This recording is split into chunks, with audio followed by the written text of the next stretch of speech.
Right.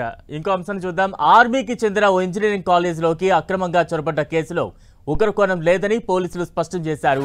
బీహార్కు చెందిన ఆశీష్ కుమార్ అనే వ్యక్తి ముగ్గురికి ఉద్యోగం ఇప్పిస్తానంటూ నమ్మించి బాధితుల దగ్గర డబ్బులు తీసుకున్నట్లు north zone DCP Rashmi Perumal వెల్లడించారు. ఈ క్రమంలోనే కాలేజ్ క్యాంటీన్లో ఉద్యోగం ఇప్పిస్తానంటూ బాధితులను ఆశీష్ తీసుకువెళ్లారని పోలీసులు వివరించారు. ఈ కేసులో ఎలాంటి ఉగ్రకోణం లేదని నిందితుని రిమాండ్కు తీసుకోనున్నట్లు పోలీసులు తెలిపారు.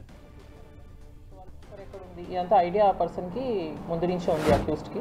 సో దాన్ని అడ్వాంటేజ్ తీసుకొని కంపెనీకి బ్యాక్ సైడ్లో ఒకటి రూఫ్లో గ్యాప్ ఉంది.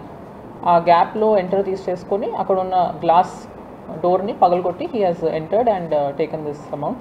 Put on record our appreciation for Adilabad police also.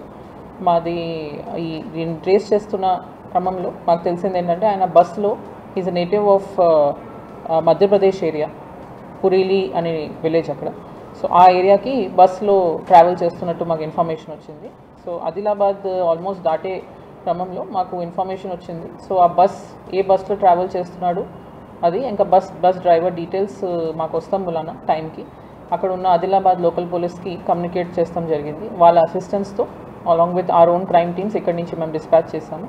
So వాళ్ళ అసిస్టెన్స్తో వాళ్ళ కరెక్ట్ టైంకి బస్ని ఇంటర్సెప్ట్ చేసి ఆ అక్యూస్ని along with the amount we have manage to recover it.